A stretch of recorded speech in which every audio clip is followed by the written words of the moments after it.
recognizing patterns is an important thing in life. There's a lot of things going on, a lot of stuff happening, and our ability to sense what's occurring around us is important. But the only way we can do that is because things repeat, and we could hone in and focus on the things that are sustaining itself, signals and things like that. If everything was just noise and didn't have a pattern to it, we wouldn't be able to discern where we are in the world, and we wouldn't be able to understand more things. And life kind of develops itself, kind of structures stuff and builds upon other things. And so I wrote some stuff a while ago and figured I'd just share it, and then we'll talk about some more stuff. But basically, there's a lot of benefit having the capacity to recognize patterns. The more time a person spends recognizing patterns, the more they exercise and strengthen their ability to discern how aspects of life repeat. This is useful because it reveals a trajectory that can be tracked and understood across time, resulting in a more prolonged effect on how we understand everything. Take, for example, in the case of narratives, a person would be less likely to forget they heard a story if in the future they hear a similar one. When they exercise their ability to recognize pattern, it strengthens that mental faculty and can view similar stories with less of a reactionary or knee-jerk way. This is because they know the trajectory. The story and behaviors behind it become predictable. A person should wonder the motives behind a narrative they hear if that narrative is repeated. It is one thing to hear a story once, but if you hear the same stories from the same group of people, it might suggest that the story itself is not what is important, but rather it is what the behavior of the ones telling it is. Why would multiple people repeat the same action? What does that pattern reveal that the story cannot? There are layers of pattern within everything, so exercising the ability to recognize all forms of pattern will help develop how deeply it can be tracked and understood through time. Even the exercise of recognizing pattern becomes a pattern in itself. When a person can observe this prevalence of pattern, it becomes clear that this structured way of life is innate to our reality. A person can comprehend because they have woven together and sustained concepts inside their mind, concepts that are constantly being refreshed and rebuilt, just like how the cells renew and circulate to sustain the physical body. So those are just some thoughts that I've written a while ago. I never got a chance to get back to it because I've been distracted with a lot of things. So I figured I'd just share it and kind of continue some thoughts spontaneously. So like this pattern, the reason it's important to recognize patterns and just some things to think about is like when you look at life, there's a lot of stuff developing, growing. People grow, they develop, they start from a very simplified form. They just take in more material and the body utilizes it and structures things. Even the bones have patterns in it, all the atoms, the molecules, the way things come together. It's a continuation of something that's repeating, and the only reason we can recognize anything is because it's trying to sustain itself, it's trying to repeat itself, it's trying to create this presence of being, okay? And everything in life is doing that. Everything that we can see, it has this presence to it, this state of being that cycles energy within itself in a specific pattern, a specific way. And there's there's a whole variety of ways that pattern can be, that energy can form, and that's what creates this variety of stuff that we identify, okay? And so when you recognize the pattern, when you exercise your ability to comprehend patterns, which is natural, we naturally do it because it's necessary to sustain ourselves and orient ourselves among everything else. That's why we can feel things, that's why we can hear things, that's why we can see things, smell things, taste things. We're taking in the energy and processing it, kind of converting it, and kind of reading it, translating it in a way that we can understand. Like when we use words, for example, each word kind of symbolizes something, like a concept, and it's just these bite-sized pieces of reality, and we kind of string them together to form sentences and structures, right? So we take this small piece, we put them together, we're building things, developing stuff, creating layers and layers of larger systems from smaller systems. Each its own has a specific structure or pattern, the way that it's built, and it creates more complex ideas, concepts, or whatever, just like how the cells in our body come together to create a more advanced organism and that sort of thing. It's life just acting out the way that it's doing. It's just natural. Right? The words, the way we create language, it was just a natural process from all these other processes. It's the same sort of pattern, the same sort of reason for being. But most people don't really recognize that. They don't understand it because they've only been here for a limited amount of time. Like their concept of their reality, their life basically has just occurred. And so from a young age, you're not capable of processing the bigger picture, and it takes time before you realize it or begin to waken up and kind of hear like or comprehend it in a more substantial way, and a lot of people aren't able to do that because they're being distracted by a lot of things and being forced to think about other stuff and not really allowing it to set into their minds. They're kind of worried about just surviving and getting the basic needs and that sort of thing, and which is like an instinctive type of pattern, and so like there's this layering effect. Like you've got like the instinctive stuff that you don't really require time to understand. You're just kind of built with that instinct, and then like you have this higher type of level of pattern and understanding that you kind of gain the more you experience things and like create more complex ideas and that sort of thing. So there's a lot to it. Like it's hard to put into words because the words themselves are just small pieces of the large puzzle, and everybody tries to like string them together to create sentences and communicate and pass this signal, and they don't really do it knowingly. Like it's just it's been put into our way of being, like our behavior, because it's necessary to so that we can coexist with each other and sustain this kind of community and that sort of thing. But we don't really realize what's going on with that because we just kind of assume that it's the way that things need to be. We don't really think too much about it. We don't question it because it's just the way it is and it's a good thing, that sort of thing. And so there's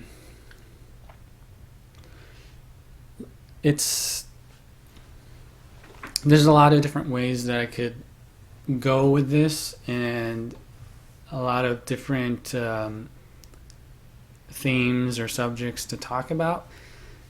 Like, for example, like how words develop over time, and why we say things. Like with the education system, you kind of just pushed into it, and you're taught specific ways of speaking. Like there's different languages, that's not a mistake why there's different languages. It's just things develop in different parts of the world, and they create these cultures. And anyways, I'm kind of going off track, but like patterns are good to recognize, and it's good to exercise your ability to recognize them, especially a wider variety of patterns, and the ability to kind of connect them even though things might not seem like they're related or not, because our minds are programmed to kind of find distinctions or be able to discern differences between things, because it creates this scale that we can judge things by, and then from that we can kind of orient and choose which direction to take depending on what's best for us. So like if we weren't able to discern what's hot versus what's cold, we might get burnt, or we might freeze. So being able to know the distinctions, the opposites, the extremes, the polarity of different things allows us to create this sense that of in between, and like where we belong, if that makes sense, and like what's good for us, like where things fit in to the overall structure of and things that are happening around us. Like we don't want to be caught in like a thunderstorm with a bunch of lightning and trees, branches falling all over the place. And we don't want to be out in the middle of nowhere where there's like nothing happening in the water, or things that we can use to survive, that sort of thing. We're all kind of judging this reality and moving through it, and the reality's moving around us, and so we have no choice but to kind of deal with stuff. And so we have all these processes built into our own faculty to kind of realize what's going on, right? And I feel like a lot of people in this world are relying too much on what other people are telling us to do or to think, and that sort of stuff. And that seems to be like a big theme that's developing, is like censorship, or people controlling what information you can have or what you should know, and that sort of thing. When the reality is you have a good ability to kind of just observe things if you understand how to control yourself, and your ability to kind of not be reactionary to everything. If you have a good understanding of just how to kind of control yourself and like be calm when a lot of stuff's going on, and be able to kind of look acutely at what's happening and see it for what it's doing, you're able to like react in a more truthful way that helps you in a better way, rather than just not really understanding and just kind of relying on someone else's understanding and that sort of thing. There's more to it though, but it's a lot to process. And again, like that sort of stuff, like it requires time to kind of stuff to settle in, and like I'm still trying to understand all of it, but And another thing, like when you do try to understand it, it's taken energy. Like this mental process, it requires work. So like, there's a reason why we need rest and we need to sleep, and we go through these cycles of oscillation where you're awake and you're asleep, or you're tired, or maybe your thoughts change, or you think one way one year and another way another year. Everything's kind of like going through this kind of fluid, oscillating state, trying to find balance, because there's a whole bunch of like noise and just things competing with each other. And you're kind of the more you listen and try and develop your ability to recognize and track everything, the more you're able to kind of ride those waves and the turbulence of everything, basically, instead of like being like just thrown all over the place emotionally, or getting all confused or whatever. But yeah, that's like another thing which is interesting about like the way things oscillate and change. It's kind of just that the energy oscillating and cycling. It's like a circulating system that inside everything. And how I said there's layers upon everything. It's that there's like these now that, well, again, kind of my thoughts are going like really wide and open now, and so it's kind of hard to pull it together and string it together with words in a way that you can comprehend. Like a lot of these concepts, when you're understanding how to recognize pattern and find the relativity between everything, you begin to be able to find relationships between one concept and some other really abstract concept, and communicating that's really difficult. And it's like I can't find words to like describe the really subtle things, the really stuff that requires like a lot more feeling to it. Like a lot of words, they don't carry a lot of feeling to it. And another interesting thing that just popped into my mind is how when you're speaking, a lot of times you don't really think about what words you're going to say, because the words that you've already said kind of bring about the words that you have to say, right? And that's kind of due to the way that we're programmed to speak and the way that we're programmed to think, and how the structure of the language is. Like I'm saying, and that's just kind of behavior that's kind of been embedded into my mind somehow.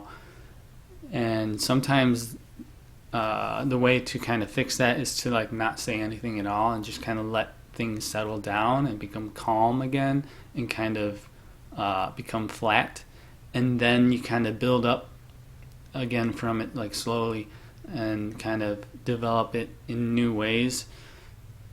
So kind of like and then again that goes to showing how things oscillate and pulse and repeat and cycle and develop itself and that sort of thing.